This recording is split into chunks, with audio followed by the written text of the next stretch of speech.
Okay, thank you so much, Ginny, for coming on my podcast. I know it's kind of new, and I appreciate you willing to share about your life and just let me ask you tons of questions. So thanks for being here. Absolutely. You have totally changed my life in certain ways, Ashley, just in the less than a year that I've known you. So anything I can do to support, I'm here. Oh, I love it. I love it. And so I'm going to tell you guys we're going to hear all about what she means by that. And thank you. That's such a nice compliment. So for those of you that don't know Ginny, her real name is Virginia. So maybe you've heard her that way, but she is an amazing person. She is the co-owner of the Seattle Storm. So we're going to talk about what it's like to be an owner of a professional sports team. She is an Olympian. She's a mom. She's a business owner. She's somebody that I am going to pick her brain and look up to and kind of use her as a mentor throughout my business life. So I'm excited to chat about a lot of that stuff today. So thanks for being here. Love it. First, I want to talk about the last Seattle Storm season. So 2018 was huge.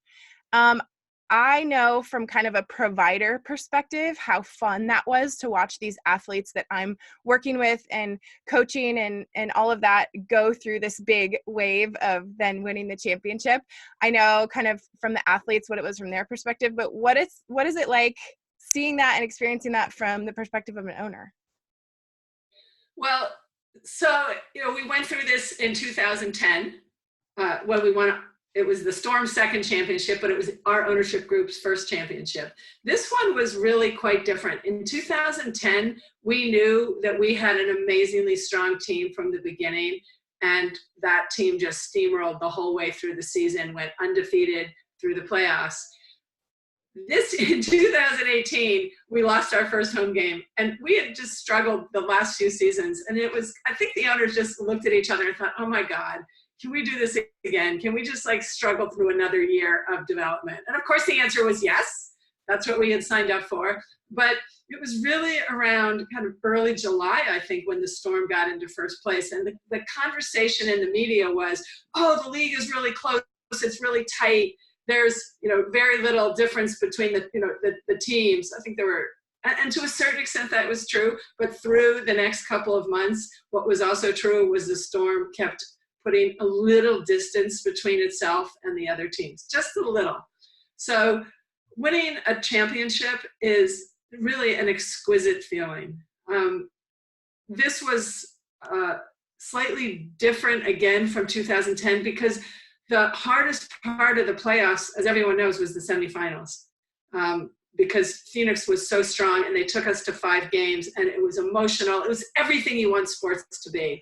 I remember in 2010 when we actually beat Phoenix to make it to the finals, being at Phoenix thinking, oh my gosh, we're going to the finals. And that was an amazing feeling. But this one was so different because it just felt so unexpected. And we were always on the edge of our seats. That 5th game of the semis was like, is this really going to happen? Remember that?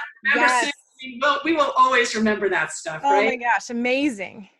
So it's a great feeling, but having had my own successes as an athlete, it's a very different feeling, I think, than what an athlete feels. Because what we did as owners was we helped create the culture and, if you will, the container for this team to do well. But we have very little control over what happens on the floor. So it's a little bit of just spectator, loving it as a fan, and a little bit of pride that this entity that we've poured ourselves into has given these players everything they needed to really excel and deliver for themselves and the community at the highest level. And that's the last piece, is getting to give something like this to the city of Seattle. It just feels awesome, right? The city went crazy. Yeah, the sports, that's what sports can do at its best, is bring us all together. And to get to be part of that in a leadership way is really quite phenomenal. Yeah, and you guys were fans, like really good fans, before you even became an owner, right? So you had seats. Yes, we all had seats. But I will tell you, Lisa and Dawn were much better fans than I was. Dawn had been involved in trying to bring the ABL to Seattle. Mm-hmm. I had become a fan in 2004 during the first championship run. I was a big Seattle Mariners fan, and I got really fed up with the steroids in baseball. Yeah. And I was looking for, I had young kids at that point. My oldest was 89. He was 15. And he's still a huge Mariners fan. But I was really looking for, what can I do with my kids that's a little more in keeping with kind of the values I have. And that was when I discovered the Storm. And that was when I became a fan. But when I became an owner, this is not a joke. My wife bought me Basketball for Dummies because I really did not know the rules. And when I first met Brian Agler, who was our coach when we became owners, the first question he asked me was, "What's a post player?" And I was so flustered. I could not even answer the question. And of course, he had been primed. Yes, of course. That was my entree. So I was a fan, a pretty good fan, not a great spectator fan in general, because I love to do sports. And really, if given the choice, I tend to want to do sports myself, but I get myself to Storm home games. So it was an interesting experience becoming an owner with my background. Yeah, such a fun transition for you to experience sports in all these different ways. Yeah. And the championship rings are incredible. You were really, so nice. Seriously, they are ridiculous. Let's just say they are ridiculous. I know, even your championship ring from before it's just like such a, like, whoa, they are blingy. Yeah, I think we're like channeling men's pro sports for a moment. That's great. I mean, that's how it should be. Yes, absolutely. Players deserve it. You were so nice. I took my daughter Grace to the game, to one of the games, and we ran it. We met up with you, and you were like, "Grace, do you want to see the ring?" And so you were so nice. You let her wear the ring, and it was so awesome. You know, it's the same thing as having an Olympic medal, which I have a silver. Is when you share that with young people and they have a chance to put it around their neck. It has the possibility of igniting a little bit of their own ideas about themselves of, wow, could I do something like this? Would I want to do something like this? And those are very potent symbols. And I always want to share that stuff. Oh, it was so special. She still talks about it. So thank you. Yeah, totally. That's what it's about. Okay. So you mentioned a little bit about you are an Olympic medalist. So I want to hear about kind of your journey in sports. And, I like to talk about kind of health and food and fitness culture, with people from a young age, because I think a lot of that exposure and how we grew up and what our kitchen environment was like and what our sports and, environment was like when we were young. A lot of times it shapes kind of where we go or how we view things. And so I want to hear about kind of like your youth, throughout your kind of adolescence and into adulthood, about kind of health, fitness, how you got into certain sports. We'll talk a little bit about genetics, things that you were kind of like naturally really good at and gravitated towards. So start from kind of your youth and talk about, both health and fitness in your life and sports, and then also kind of how food and, nutrition tied into that. Okay, so you'll probably have to prompt me a little. I will. Okay. So I was born in the late 50s. My mom was an immigrant. She came from Sweden. So, parents who grew up in the late 20s and early 30s grew up through the Depression. And she came to the US and, certainly had her own sensibilities. She really never identified as an athlete. She told me that she would ski to school. So, and I didn't know that until I was much older. My father, really not much of an athlete. He played touch football on the weekends, dislocated his shoulder, 3 or 4 times until he finally had to stop. But, we really weren't an athletic family. I was lucky because, in the 1960s, there really weren't that many opportunities for girls in sports. Title IX was passed in 1972.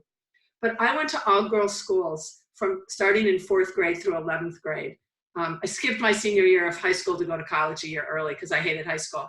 But my father told me I couldn't switch schools. I never thought about dropping out. I just thought, okay, if I have to get through this fast, if I can't change schools, I'm just going to get through it as fast as I can.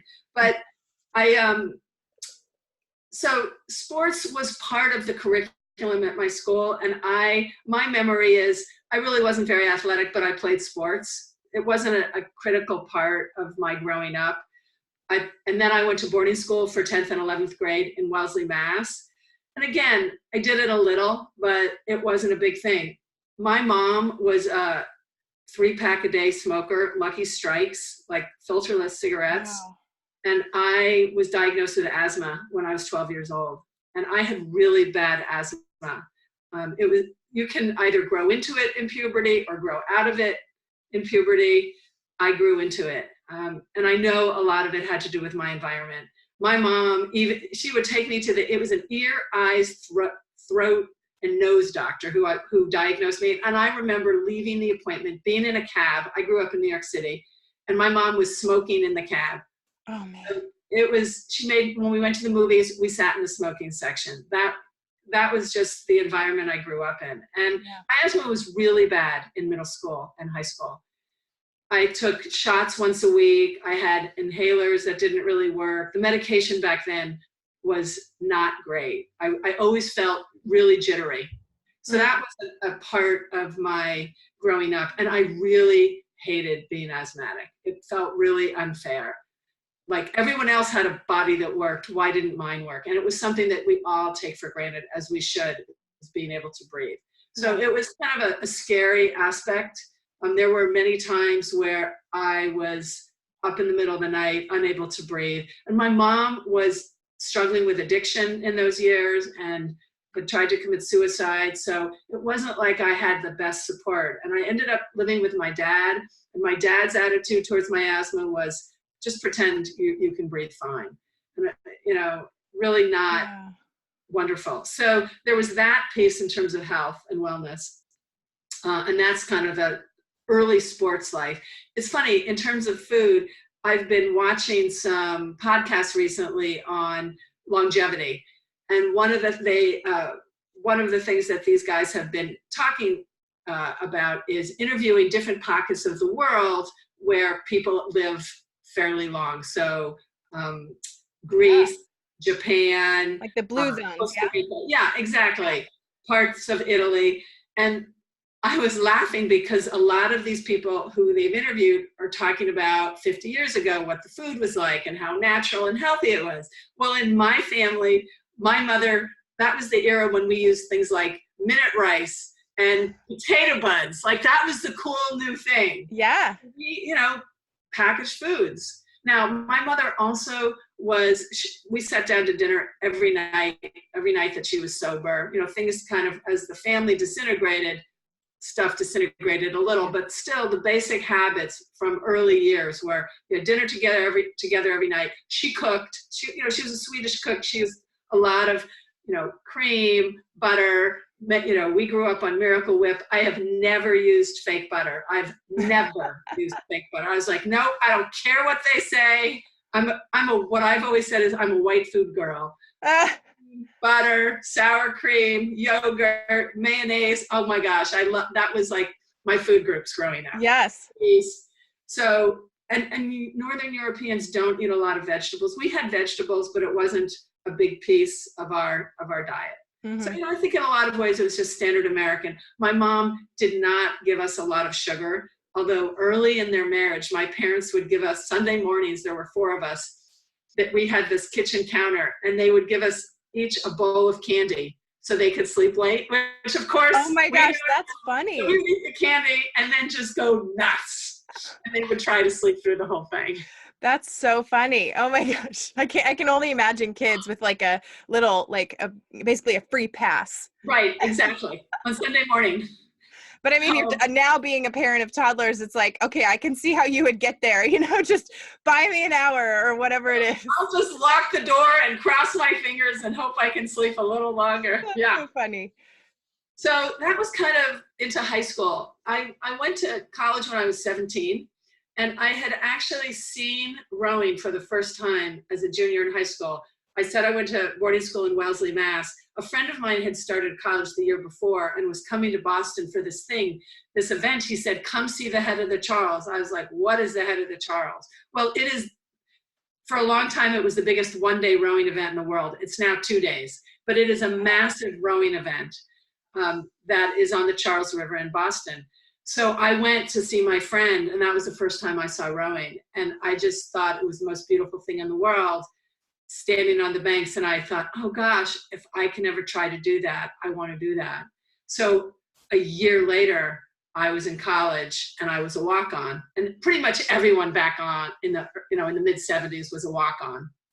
Our first recruited rower at Yale was the next year when we had a woman who had rowed in high school, but back then it was very rare. So that was why I started rowing, simply because I saw it. And I thought that's amazing though. That's like, it's so like, it takes that kind of young determination and that feeling that you're kind of invincible. You can do anything. Do you remember that feeling back in our early 20s and our teens? Really? Yeah. But there's a certain naivete, right? Of, oh, I want to try that, and not thinking about the barriers, but just being kind of inspired or motivated to go for it. And when I got to Yale, there were a few more barriers because I wasn't very tall. Rowers are usually tall, and I'm 5'7". I'm not short, but for rowers now, the national team limits women. You have to be at least 5'10" to try out. I didn't know that. Yeah, I'm like, wow. Okay, it's all about the physics. If you think about the motion, right? You want the oar in the water for as long an arc as possible. And if your arms are longer and legs are longer, you can get the oar further back into the water. Yeah. And sports has become so technical now. Yes. Any like little edge that you can gain. So it makes sense. Exactly. So my coach wasn't dying to welcome me onto the team, and I kind of dealt with that for my 4 years that I was there. But we had such a closely knit crew, that after a while the coach said didn't matter by our junior and senior year. So it was really quite an experience though, because I started at Yale in 1975. Title IX had been passed in 72.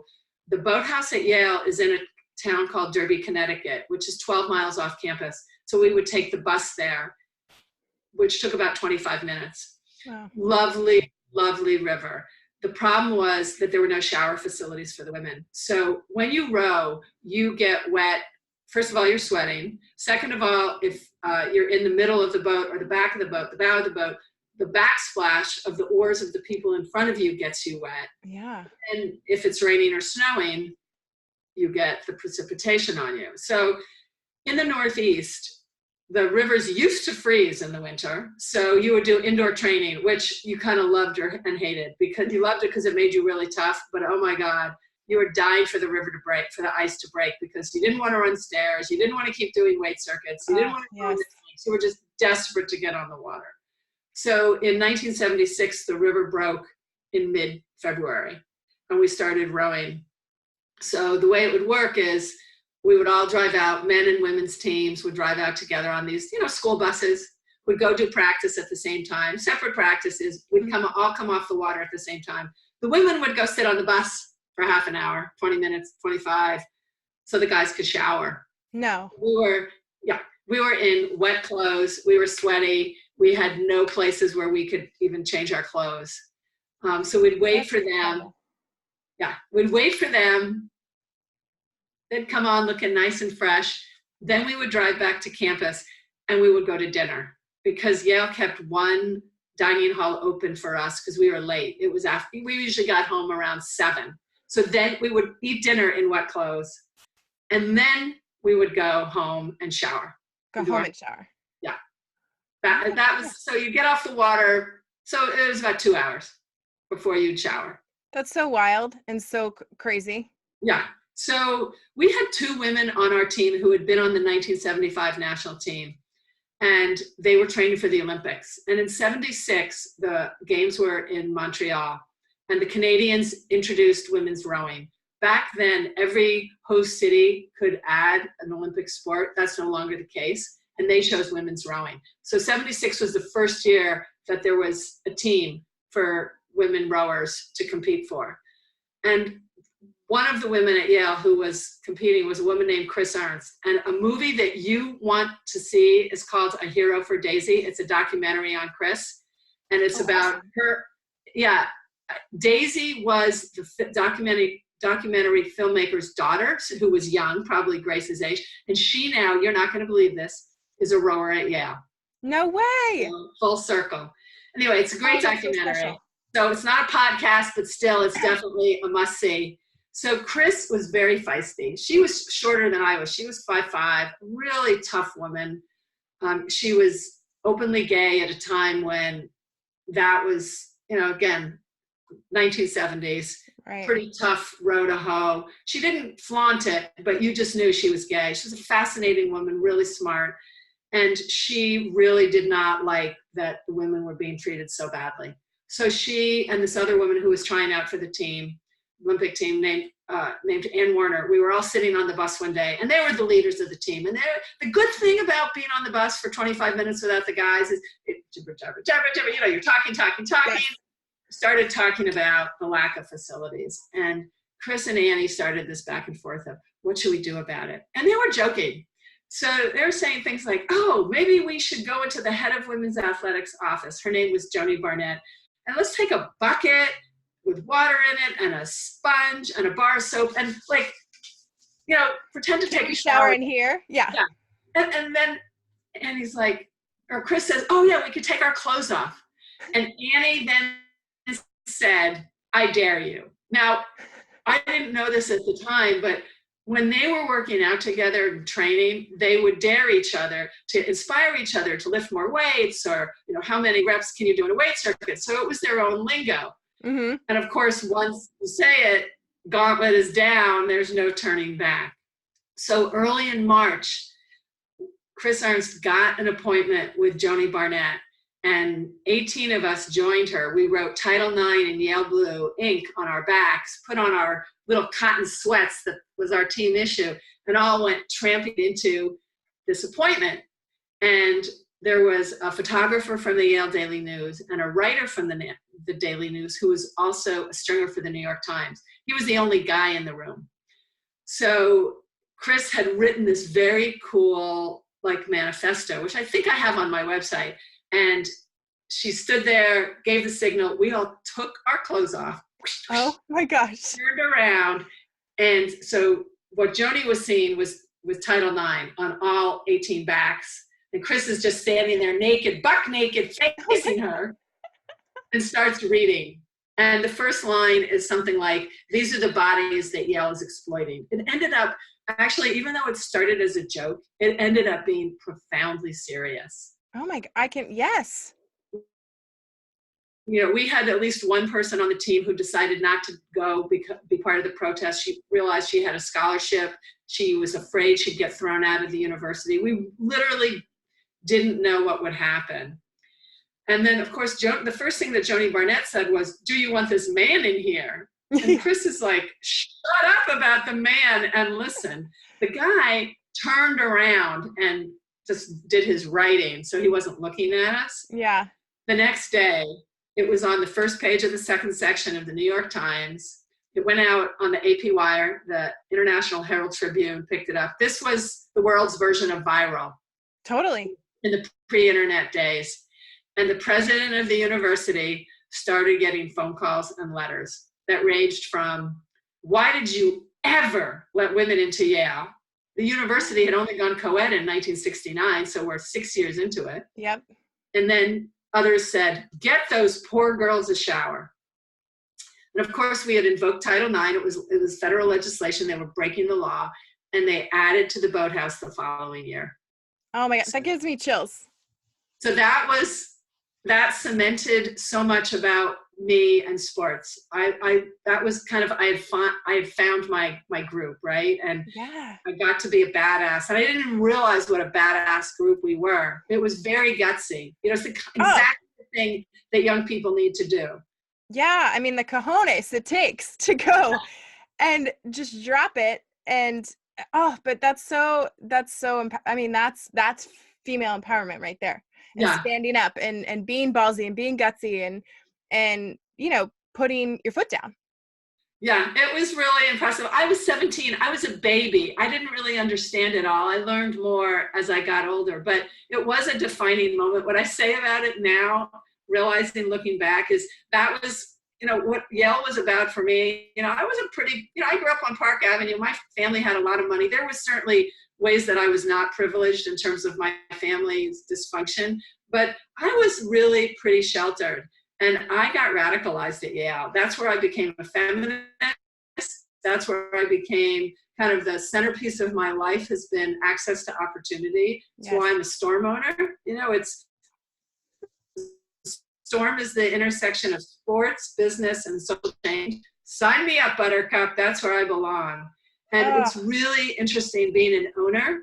So being involved both with STORM and the WNBA and having the experience of an athlete who was discriminated against, because I feel like I have kind of a unique position of knowing what our athletes, our WNBA athletes, who I respect and treasure and appreciate so much, really knowing what they're fighting for at a very visceral level, and also having the business perspective of how do we support them and grow this league so they get the recognition and really compensation that we think they deserve. It's really been an amazing training ground for where I've ended up. I have to say, I've loved it. So that's a little bit of a diversion. But you're involved with athletes, and a lot of women athletes today. It's a really important piece is like we have all of our pro athletes today, or women athletes, are part of the wave of history that keeps on going, right? And it started long before me, but we're all, trying to build the wave so that women continue to have the same kind of opportunities that men do what they love professionally and not have to make terrible trade-offs. So that's the start of my career as a business person, an athlete, an advocate, was all in the boathouse. Oh, what an incredible beginning. And I think with respect to the it was great. Female athletes and the compensation and stuff, I think a lot of that's starting to come to the forefront because of what happened to Stewie. And people really started to realize publicly, the public, I don't think realized or had a grip on the fact that the female players have to spend their off season really playing overseas and potentially looking at injuries and things like that. Right. To kind of, it's a very interesting issue. Yeah, to boost, their salaries and things like that, and look for outside sponsorships and things like that to kind of boost their salaries. But it is pretty incredible to look at kind of the salary cap that teams have to kind of work under for women's sports. And then you start to have it make sense. The MVP of the league has to be capped at this, what the public would think is a pretty low number. And then, Stewie popped her Achilles. So.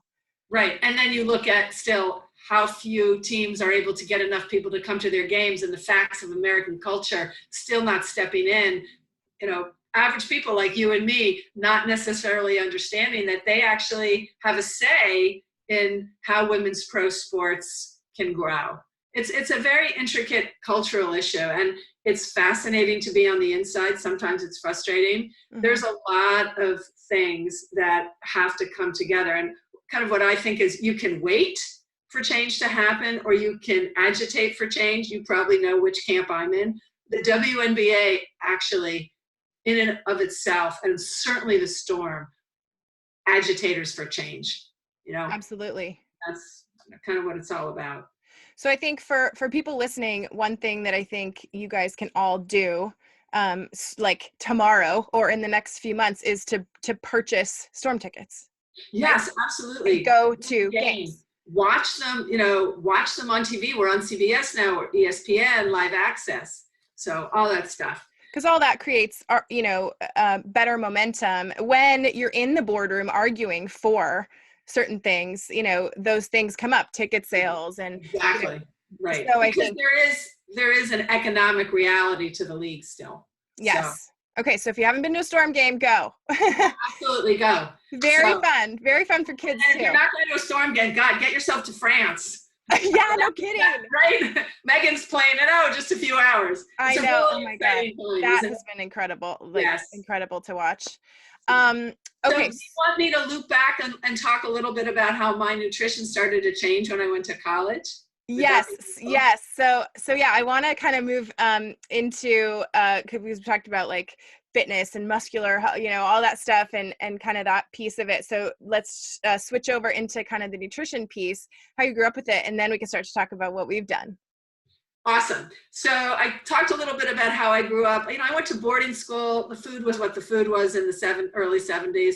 When I went to college, I started living off campus my sophomore year or my junior year. And the thing I discovered was cooking.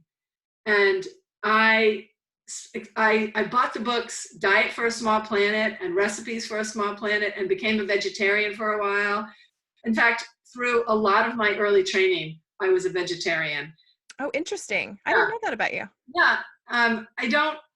Back then, people really didn't know much about nutrition. There were some athletes when I was on the national team who did really low-fat diets. I pretty much felt like I had a license to eat whatever I want, which was not the smartest approach. And I would say pretty much that was the way I ate through my 30s, 40s, and starting into my 50s, it was like, wait a minute, this isn't quite working. But because, so some of the stuff I did was I learned how to make a lot of soups. I made my own bread. I really, really loved cooking. Starting when I was actually in middle school, I started baking cakes. And to this day, I make a badass carrot cake. In fact, I made it for, my sister and I dated a set of twins for a while, Jamie and Teddy Diamond. You might recognize the name Jamie Dimon. He's the CEO of JP Morgan. Oh my God. They lived on Park Avenue on 87th, and their birthday was March 13th. I would take a chocolate cake and a carrot cake up to their apartment building, go up the elevator, drop the cakes off, ring the doorbell, and then go back down. That was their birthday present. So I've been baking for a long time. I'm baking carrot cake for my daughter's wedding next year. So I do kind of, did the full spectrum, healthy stuff, but also big addict on sugar. I loved sugar. I would eat a pint of ice cream after so many practices when I was in college. I mean, really ate whatever I wanted. Mm-hmm. So it was not part of my training regimen. We just didn't know a lot then. And you think about it, when I was training, so I started at Yale in 75 as a rower. I made the 1980 Olympic team, and I was on the 84 team. 80 we boycotted because of Jimmy Carter and the Russians invading, or the Soviets invading Afghanistan. Mm-hmm. 84 was LA, and I won a silver. In 83, I was the single for the US and won a bronze, losing to two women who were probably both using illegal substances. Yeah. But anyway, that's kind of my sports history. During that time, I struggled with my asthma because I pretty much overtrained. We weren't even progressed yet to the point of heart rate monitors. They were just starting to come in. It was a really different time. I think it's very hard for people today where the average person can just go out and, get all these wearables, right? And learn every aspect practically at this point of their health and fitness. It just was not part of things back then. They did do physiological testing, but it was very complicated. I could go now and get my VO2 max done whenever I want. Back then, I think I had it done like 3 or 4 times through my whole career of being a national team athlete. So it's hard to kind of remember and to a certain extent believe that things were as archaic as they were. I mean, I know I'm old, but I'm not that old. So did you have a strength and conditioning coach or definitely not a dietitian or nutritionist, because that, so almost wasn't a thing back then, but did you have anybody besides your coach in college and Olympic training? So our coach, the short answer is no. I ended up going to physical therapy a lot because I had problems. Rowing is a sport where you can injure yourself. And back then they didn't teach you the importance of using your core as a rower, which was a huge mistake. So I injured my back. So physical therapists gave me exercises.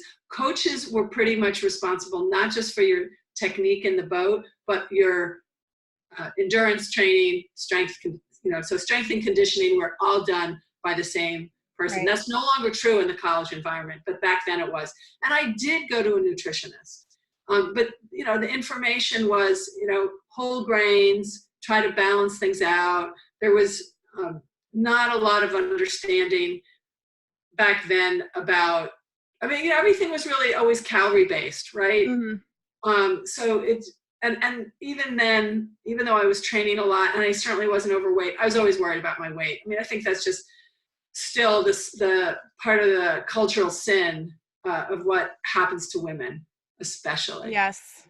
And as an athlete, even though in what they said in rowing was mass moves, I did not want extra weight. And so there was always a struggle. Yes. And then there was part of me that always felt like, God, I work so frickin' hard. I deserve to eat whatever I want. And that was an attitude that really carried over through the decades, which was not very healthy or helpful, to be honest, because I've always worked out. Since age 17, even when I was pregnant, weeks do not go by unless I am like on a boat in the Mediterranean where I do not work out. It is just part of what makes me feel good, what I think is important. And I never want to get so out of shape that it's going to hurt like hell to get back in shape. That's kind of lifelong goal. But my eating was never good, really. I raised 3 kids and then 2 stepkids. We always focused on vegetables. I didn't give them a lot of sugar. We didn't eat tons of dessert. My daughter definitely had a candy addiction, though, it turned out. So it's not like it was terrible. My mother never gave us soda unless we had stomach problems. So we did grow up with some really basic habits. So I've never had to cut soda out. I never drank soda. Right. I didn't drink coffee for a year until just a few years ago because I associated it with my mother and her addiction. Uh-huh. That was like one of her food groups when she was really struggling. Mm-hmm. So and alcohol, I stayed away from for the most part. I can have a drink or not have a drink. It's not a big part of my life. So there were a lot of basic guardrails that I had in place. Yes. So it's not like everything was terrible, but sugar was a big thing. I ate a lot of high fat food because I really loved dessert and I loved cheese. So, and I had abandoned my, low meat diet. And I kind of figured you work out a lot, you can eat whatever you want. And that kind of got me a pretty long way because I stayed fit. For a lot of women, I think when you hit your early 40s, you really start feeling like, oh, I'm losing control of my body. For me, that didn't really happen until my middle to late 50s. But at some point it does start to accumulate. Change. Yeah. Yeah. I mean, we have these big hormonal shifts that then, people will experience around the same time frame. And then you get to talking and you're like, oh my God, what is happening? Right. And then there's this fascinating concept that I'm, starting to deal with, and from athlete to normal human, as far as, there's like a whole mental, intellectual, social aspect to that. Career-wise, there's also a health and fitness and nutrition aspect to that, because there is this focus on quantity of calories, eat enough. And most people are told, you're working out so much, you need to just eat whatever you want. And I think recently that's shifted to, like, instead of focusing on the quantity, focusing on the quality.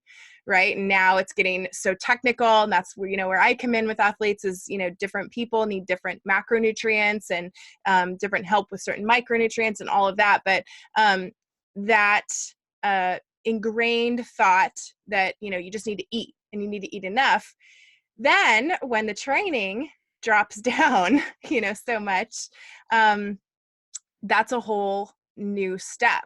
So I can see how, that's part of it. And then just age and changing up fitness routines. You can't necessarily, you can't row forever. You got to find other things that you do. So what are some of your favorite things that you do for, like, longevity fitness right now? So I'll say one more thing also before I tell you that is, sure. The other part is when you're raising children, it's no longer just about you, right? You're trying to figure out, what are your kids like? Yes. And what should they have? So it's very complicated. So I just wanted to add that last piece. So for me, I did row. I pretty much quit rowing in 1985. I got pregnant with my first child in 85, and she was a full-term stillbirth in 86. I had planned on training for 88, but that really changed my life. And nothing for about 2 years really felt very important. So so devastating. It really was devastating. But I will say that I got my kids and I got my girl. I have 3 amazing kids who I adore. The universe gives us each our own path, and usually there's a bunch of rocks on it.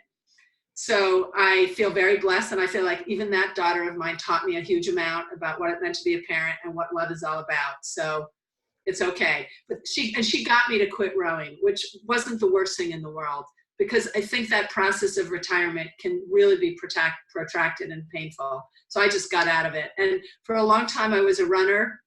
then I switched. I started playing tennis and running. But probably when my daughter was in 6th grade, so she's 25. So I don't know, 14 years ago, I started cycling.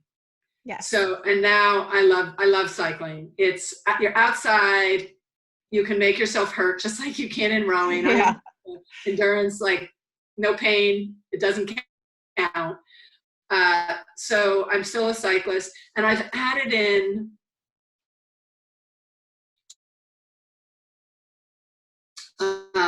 finally weight training. I found this great place called Move Mend.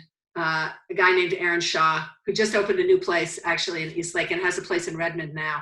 And they're both PTs and OTs, and they do personal training in small classes. And I don't go for PT, but I love having somebody who kind of looks at your whole body. It's kind of the same thing that you do on the nutrition side. He does the inside. I go to him twice a week, and he was actually a pro cyclist. And I say to him, I don't count these as workouts. And he laughs at me because I'm so tired the next day. I only count aerobic work as a workout. Yeah. That's a relic and an unfortunate one from my rowing days. But it's really all over body training. So, and he works a lot on balance, which as I grow older, yep. Everybody has kind of different deficiencies. So we know where my deficiencies are, and he really has me work on those. And he has me doing things not so that I can ride my bike, but that I can be outside with my granddaughters and, jump on logs and balance, right? And, yep. and go hiking and just feel like if I want to move my body a certain way, I can move my body a certain way. So yes. It's much more all over, well-rounded fitness focus at this point instead of just ride your bike. I do ride my bike because I love the aerobic hit, and that's important. But really moving your body beyond just sitting and typing or even just walking. I do a lot of walking because I have dogs. Mm-hmm. So I'm out walking 2 hours a day. But you got to do more than that. You really, use it or lose it, babe. Yep. It's really true. You got it. So I have been working with you for about a year. What interested you, and how did you, I know how you found me, but tell the listeners how you came across me and kind of when you heard about kind of what I do, what your initial thoughts were and kind of what made you interested in kind of pursuing that aspect of nutrition and health from, not necessarily a performance aspect for athletics, but a performance aspect just for life. So last year I turned 60, and it was a big year just because I really feel like my life became great when I turned 40, which, I was an Olympian in my 20s. I had my kids in my 20s and my 30s, but I fell in love with the love of my life when I was 39 and left my first marriage and came out. And it took me from 1983 to 1998, 15 years of living straight. And it really changed my life in ways I didn't predict. So when I hit 60, I was like, oh my gosh, I've lived 20 years, this great life. I am not ready to call it quits. I want to live a really long time. And yet, things start to sag. I have wrinkles. No matter how many ab exercises I do, it's just not staying where I want it to stay, right?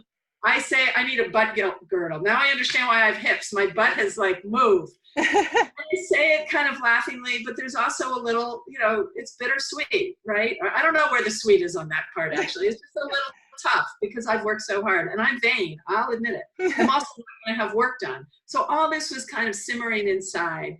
And I had tried a bunch of different kinds of diets. I tried paleo, to the point of so low carb that even the number of vegetables I ate wasn't enough. Yep. I had to cut out vegetables. I got so stopped up. I had never had a problem with any kind of fluidity in my body. It destroyed me. And plus all the dairy products I was eating.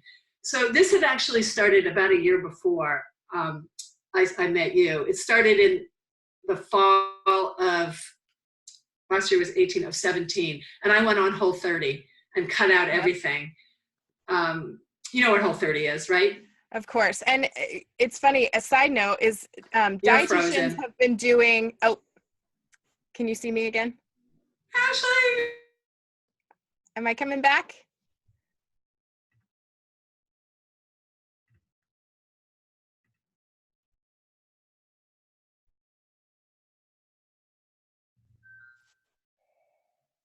Are you Hi.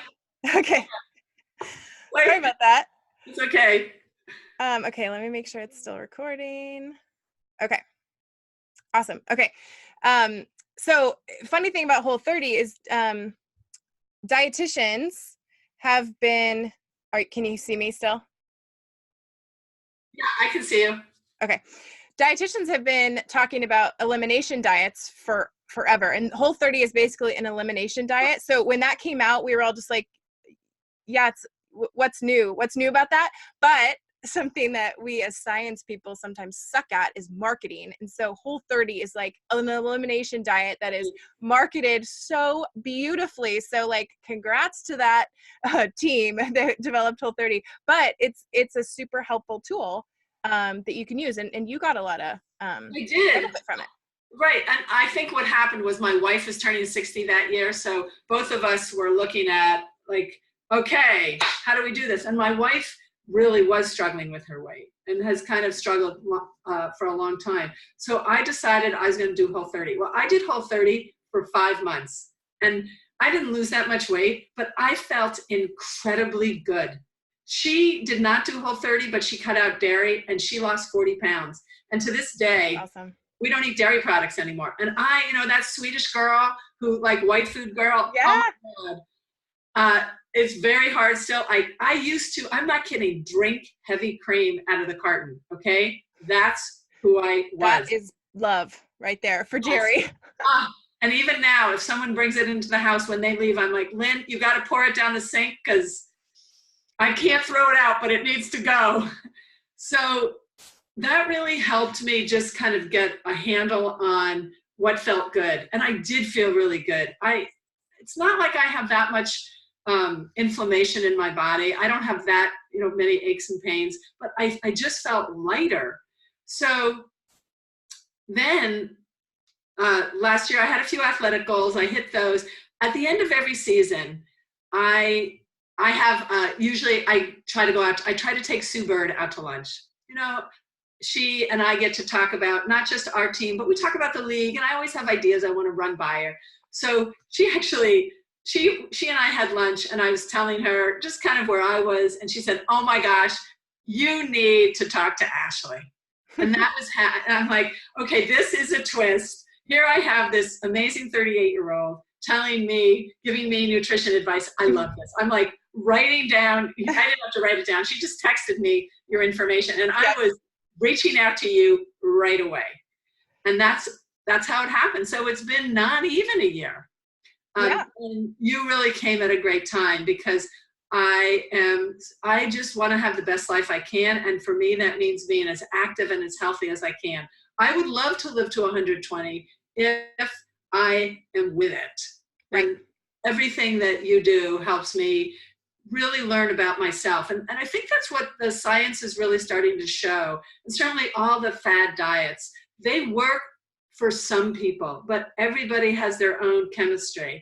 And that's what you have really helped me kind of hone in on. Or what are my strengths? What are my genetics? Where are things weak? What should I be doing to eat well? And really what you said validated everything I had figured out through that Whole30 process. So it was, and you also obviously with all the supplements and all the testing helped me get a grasp on, you and I, you were so matter of fact when you said, yeah, you have a heart attack gene and you have an Alzheimer's gene. You didn't even give me a chance to get upset because you're like, oh, I have those too. And it was only, those 2 books you gave me, told me to read were really helpful. The heart attack book, it was Beating the Heart Attack Gene. Is that what it was called? The heart attack gene. Yep. It totally freaked me out. I know. Remember, I was like, oh my God, all these tests, inflammation, what's going on with me?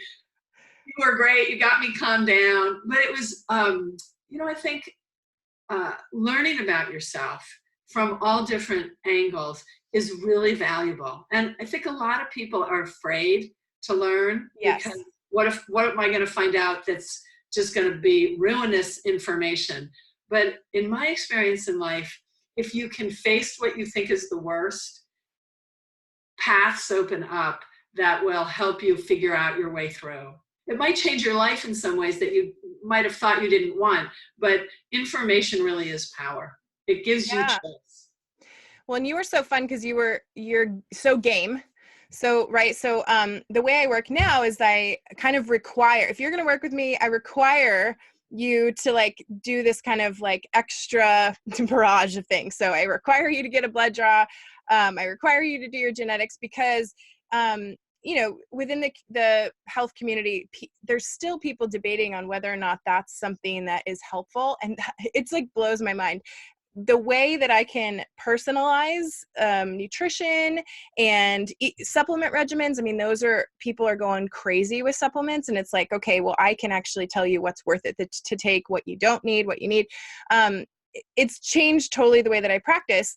And so for people that are like, oh, genetics aren't ready, or, you know, why are you drawing all these blood tests? It's like, those are insanely helpful for me. And so I think, first of all, as a client, you got to be game to kind of do something that's a little outside the box. So you were super fun to work with because you were like, I want it all. And then, like you mentioned, I run, you know, these preventative genetic screens where I can tell you about how you process vitamins and minerals. You had already figured out through Whole30 that you were lactose and gluten sensitive, but that confirmed it on our genetics, right? And so that, you know, there's certain things that happens a lot, that story of like, well, my body kind of told me earlier on, I kind of stumbled upon it. But it takes a lot of trial and error. So you go through the paleo and you try all these things, and it's frustrating because your friend or your partner or somebody will tell you the great experience that they had on one of those things. And then if you do it and you feel like such a failure, you're like, what happened? So I can kind of skip through all that. And so one note I want to make that you mentioned about the heart attack gene and the ApoE. So we're talking about a heart attack gene. It's 9p21, and it's one that I look at. And there's these two great providers, Amy Doneen and Bradley Bale, that wrote this book, Beat the Heart Attack Gene, and they have these great cardiology practices. And finding out that you have one or two copies of that gene can be scary. But I try to, like you said, I try to say, okay, you have this, but I have it too, and we're going to prevent you from ever having a heart attack. Don't worry about it. So I try to like give you the information, but then quickly follow it up with like, we got this. Don't panic. You're not going to have a heart attack. But what's really cool is that some of those disease risk genes that I look at, there's preventative action steps that we are now going to take, knowing this information. Exactly. So it's not like it's this death sentence gene that I'm just like, well, here you go. You're going to get Alzheimer's. People think it's like that, but it's not. And then with the ApoE and ApoE4, you know, you and I have similar genetics around that. You know, there's things that then we can implement. A lot of them overlap. So things like fish oil and the omega-3s, things like being active, and then looking at that kind of overnight fast that we talked about. For you, how is that going? You know, it's going really well. The thing about me is I believe if something's important to you, you track it. So I have an Excel spreadsheet that I do start over every year that I track my weights, I track my abs. I have to do 100 abs every day. I have to do 75 reps of some kind of upper body every day. I track my weight a little. I track my aerobic minutes in terms of my different zones. You're so type A, I love it. I have a goal to read 50 books this year, so I track my books. And I track my fasting now. And the goal is 80% of the time I don't eat for 14 hours. And I also have how many days I can actually blow it now to still stay under that. So I am totally on top of it, Ashley. I love it. So compliant. I am totally compliant. I'll tell you, it's for me, first of all the science is backing it up. All the stuff I'm reading and watching is backing up intermittent fasting, just even not overeating. And also the way I eat now, if I overeat, because I don't eat nearly as much sugar anymore. I follow, if you eat sugar, wait 3 days. Yep, I that's really kind of my trick. That. I don't, if I'm overeating on like vegetables, right? Or salad. So I don't have that same feeling of being so sluggish and gross. I still shouldn't have overeaten, but it just goes through much more quickly. So I really am being compliant because I feel like Alzheimer's is scary. Do I spend a lot of time worrying about it? No. because I feel like you gave me some levers that I can use. Everything they're showing about human health today is about inflammation. So how do you control inflammation? That has to, it's brain, gut, all that stuff. And for me, this is kind of what life is about. Pay now or pay later with interest. And I would rather pay now, eat well, and then not have to pay the piper at the end of it. That's, and I do think that many of us, not everybody, but many of us have the choice to figure out what we can eat. There are a lot of food deserts out there. There's no question that your economic position can really affect your ability to eat well. But if you are in a position where you can make choices, there's a lot of information out there for making choices that work right for you. Yeah. And it's just so fun for me to, I quickly learn so much about people, right? Because I'm looking at your genetics, I'm looking at your labs, and I feel like almost before I even meet my client, I know so much information about them. But it's fun for me to empower people, the ones that are game. And honestly, I have not had one athlete yet tell me that they don't want to know some of this other stuff that's a little bit scary. And I've caught some pretty significant stuff in people, and it's bringing to the forefront things that they can work on, not just for like now, because a lot of us, normal humans too, we tend to think of like short term.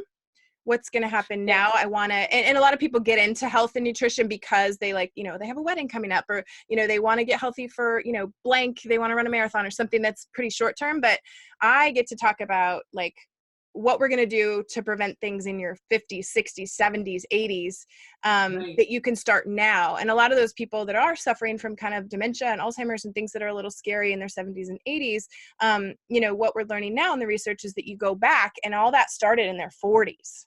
It just takes so long. So right, if I can grab a 22-year-old who's killing it on the court and who right, doesn't even think about that, and tell them that, these are the labs that you need to empower and talk to your doctor about drawing every year. Even though you're a healthy 20-something, maybe, you need to be getting a lipid particle profile every year, because you're going to catch a heart attack years and years and years before it even happens. Right. So it's like, doing this and doing what you're doing and kind of jumping into something that's technical. It's like, well, you can prevent a heart attack from ever happening, and you can prevent dementia from ever happening. So it's fun for me to be able to empower. It is fun. I can imagine that. The other thing though is I think a lot of times when you talk about food, people think about deprivation. Yes. And I will say that for me, I really did always feel like food was my reward for working hard. And that was a mentality I really had to change. I had to recognize that food actually can kill me.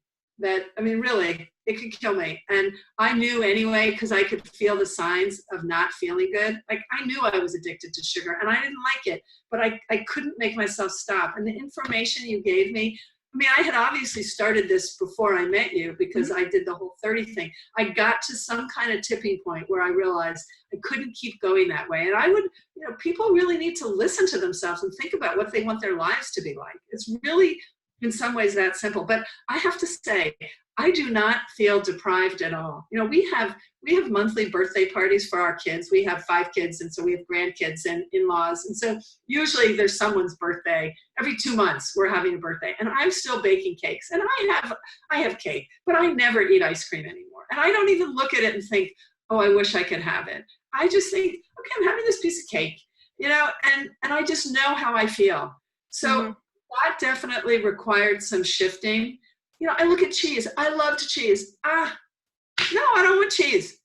It's like something, and maybe it seems like, oh no, I could never feel that way. But I think when you start looking at your health and your own goals for yourself, like really, do you just want to die in your 60s? The next generation coming up behind mine, your kids' generation, is supposed to be living shorter lives. First time in American history that the next generation's predicted lifespan is shorter. We're in the middle of a big public health crisis. So for every individual who wants to go a different way, the information is out there. Yeah. And it's generating your own personal shift and holding fast with what your goals are. And Yeah. you've added, I mean, you have so much information and so much to really contribute to the people who get to work with you. I feel so lucky that I get to work with you. Oh, you're sweet. You're sweet. Well, you're one of my favorite clients. And part of the reason I love to talk to you is because you send me like the best texts. You'll listen to a podcast, you'll be reading a book because you've kind of dove into like, you're an information, you love the information. And so it's so fun because I get to talk about stuff with you that a lot of my clients are like, it's way over their head, or they aren't into that. So tell me some of the books and the podcasts and stuff that have been really helpful for you to just kind of gather information from all different pieces and parts of science and nutrition and all that. So there's only a couple that I listen to. One is a guy named Peter Attia, who's a doctor, and he was the one who got me onto paleo and ketosis. And so he is, which is not didn't work for me. And he's really not, he's not wedded to that. What he's interested in is longevity. So he is doing all kinds of research. You know, he has a podcast where he brings in like sleep experts. I've gotten really fascinated by sleep. I bought an Oura ring, so it's the only wearable now that I wear because it makes my sleep. So now, and that's not something that we've talked about yet, but sleep is, right, diet, exercise, sleep, huge piece. Absolutely. So through him, I've learned to integrate that piece in. And he, you know, he's a guy, he's younger, okay, I'm going to sound like maybe a typical gay girl here, but he's a little full of himself. So, you know, you know, he loves to talk about race cars and fancy watches. I'm like, okay, whatever. But the people he brings to talk to are really fascinating. And he's interested in following the data, like at a level that's much deeper than I can follow, but I can follow enough to appreciate that he's not just like taking some idea off the shelf and trying to sell it. And in fact, he's really not trying to sell much other than here's what's going on in the domain of longevity research. So he's really interesting. And again, because I walk my dogs a lot, I can listen to podcasts. And that's when I do it. So he's a guy who I really like. And then there's this series called The Broken Brain, and then the Longevity Project. This guy is it Mark? Is it Hyman? Hyman, yep, Mark Hyman, yep. Yeah, who I really think his work is fascinating. And they just released this 9-part series on longevity that was free for the first 24 hours, and I haven't been able to keep up. And then you can buy it. And sometimes I buy his stuff, and sometimes I don't. What I'm realizing is that I know a lot more than the average person. Yes. Thanks to you. So I don't necessarily have to listen to every piece. But Mark's stuff is really good, gives so much context, so much background, and really is trying to fit everything together in terms of nutrition, exercise, sleep, and using experiences of people who are older around the world. And it's interesting listening to what they say about exercise. You know, it's not what I do, but they're really talking about people who just integrated daily movement into their lives, right? We in American culture have made everything so hardcore in some ways, you know, and not all of it's good, but not all of it. I mean, like, so exercise, you don't maybe necessarily have to be an Olympic athlete, right, to get benefit from exercise. Maybe even I could back off a little. I mean, I know that I'm a little crazy still about my athletic stuff. I'm really trying to question it a little more rigorously. But, you know, our eating habits as Americans, our ideas about sleep, that it's cool if you don't sleep enough. Like, what is that about, right? So I like him because he integrates everything. And I think it's hard if you're just starting it out to only pick up on one thing, because it's not enough. And a lot of this really is in our control, but and it's going to require individual shifting. The culture will shift when it does, but so many of us can take care of ourselves and our families by learning what's really right for us and what's worked for humans for thousands of years.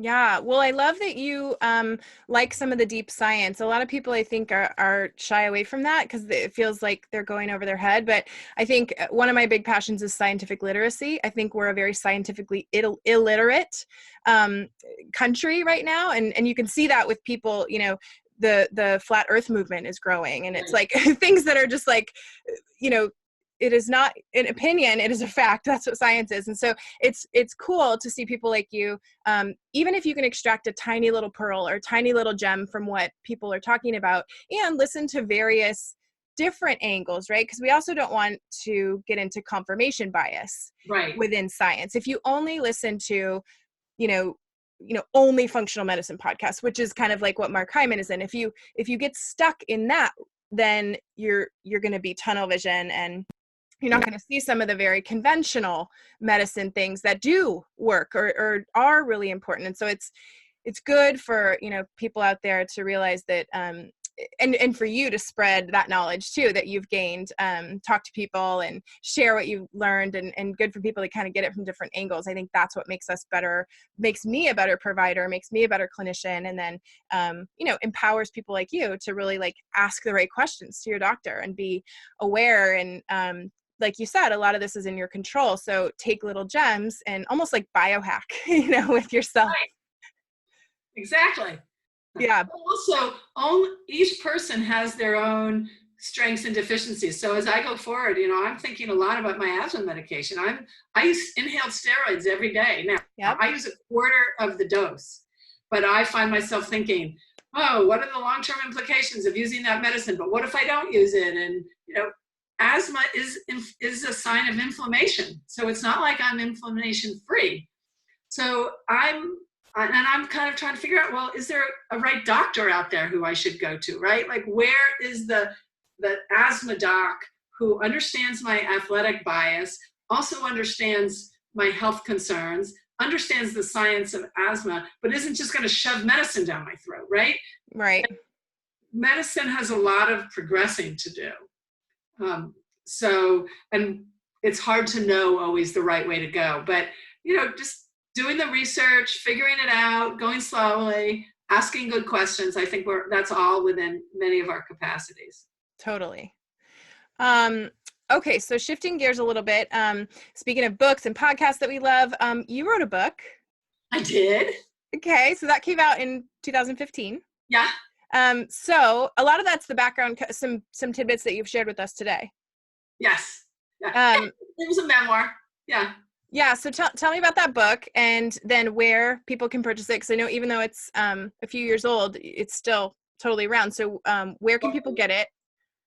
So it's called Course Correction, a story of rowing and resilience in the wake of Title IX. And it really is it's a coming of age story of kind of how I became a world-class rower, the lessons I learned on that path, and then the lessons I didn't learn on that path that I should have learned, that I ended up learning a little later in life when I fell in love and decided to totally blow up my family and recombine it with the woman I have been with now for 20 years. So some of it is a rowing story, so a sports memoir.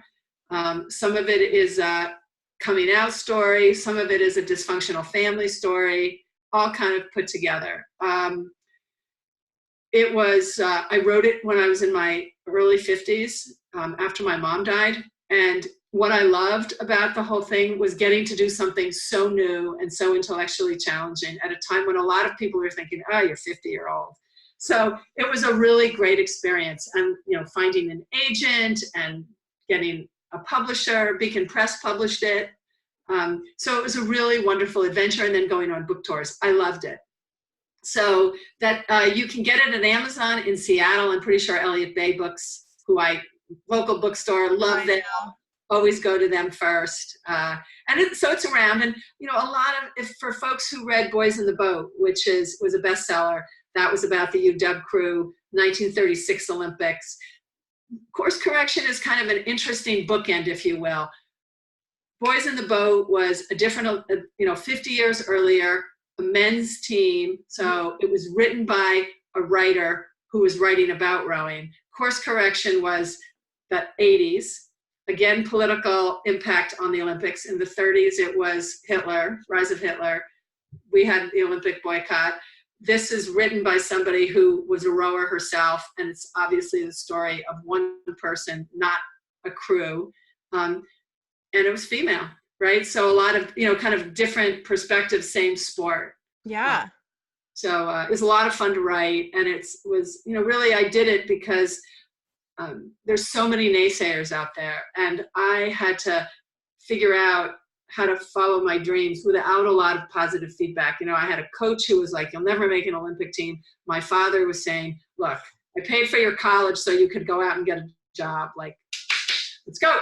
And I was small, I was asthmatic, all this stuff. And there's just, for anybody who's out there who has a dream, this was a little pitch of, if I can do it, you can do it, whatever it is. So, and that's really kind of what my life has become about, is how do I support people to dream big and go after their dreams. Well, if you have a book list of 50, maybe other people have a book list of a couple that they want to read this summer or this year, that should be one of them, course correction. And then you're working on a new book. I am. I've been working on it for a while. It's not easy. It seems like my life has gotten a little busier since the first time I was writing. Yes. So I'm writing a book on really trying to answer the question of, is it possible to live a life you love? And my answer is yes. But it's funny. I was just talking with a friend about this, a young friend who's in her early 20s, who's master's in psych. And I was saying, this is not a brain-based science book. And she said, "Oh my gosh, all the science is supporting what you're doing." So now I'm kind of rethinking, maybe I should add a little science. But really, it is a bid for developing your own self-awareness. That our entire educational system is geared towards humans learning how the external environment works, right?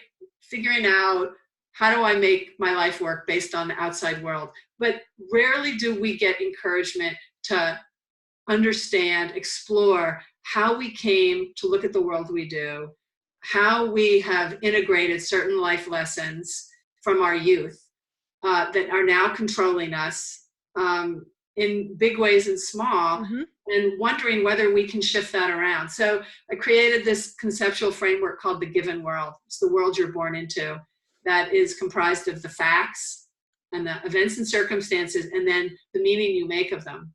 So the thing about human beings that I find so fascinating is we are meaning makers. That's how we survive. We figure out, I remember my son at 18 months old, I was on the phone. He put his hand against the stove and burnt the hell out of his hand. And like, oh, he just learned a lesson, right? That's how we learn, through experience.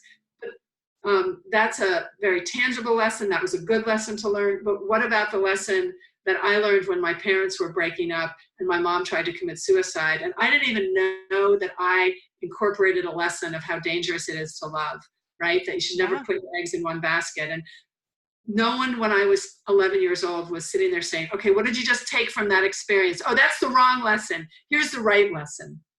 So it's a book that I'm trying to figure out how to really discuss this as a concept, and then gives people some tools to think about what are the facts, the beliefs that masquerade as fact from their given world, that the lessons they unknowingly drew, that in fact might have been the right lessons back then, given what they were dealing with. But now that we're a fully functioning adult with our full brain capacities, full critical thinking capacities, are no longer the lessons that we should be living by. So very different from the other book I wrote in some ways. I don't know if I can pull it off. You will. But it's an adventure. I love that whole concept. I love that. And you have so much to contribute. I mean, your story is so fascinating. And the things you've been through are even just like, if you take one of your stories that you've been through, one barrier, I mean, that's, so much more than some people have been through their whole lives. And you've had all these barriers, yet look at you now. And so it's so fun. You're such an inspiring person, and your stories are so fascinating. That is going to be a kick-ass book. I'm excited for that book. Yeah, well, okay, just don't hold your breath. It's going to take some time, but I'm working on it. Okay, well, we'll check on you in a year and see how the book's coming. Perfect. Ginny, thank you so much for doing this. Thank you so much for being here and sharing like really personal pieces of your life, not only with your health and nutrition and talking about some of those things that are scary with genetics and health and kind of things that you've been through, but also just like your personal life. Thank you so much for letting us in and for kind of giving us gems and pearls that people listening can take away and be inspired. And I know that's one of your passions with your investments and your businesses too. on the side is inspiring people and giving opportunities. So I think you've done that today. So thank you so much. Thank you. I hope that people get something out of this. It's really hard to know. And the only thing I would say is, I think that a lot of people have barriers in their lives, and they might seem insignificant to others, but life is hard. It's one of the things that people don't admit. Yes. And some of it is hard because we see it as hard, but some of it is the universe just has lessons for us. So, I hope that this has been useful. It's always a pleasure to talk with you. Thank you so much for inviting me. Oh my gosh, you're awesome. You're awesome. Thank you so much. And we will be in touch soon, just on our text strings about what we read in the literature. Absolutely. I'm sure I'll be texting you shortly. Perfect. Okay, thanks so much, Ginny. Okay, take care. Okay, bye. Bye.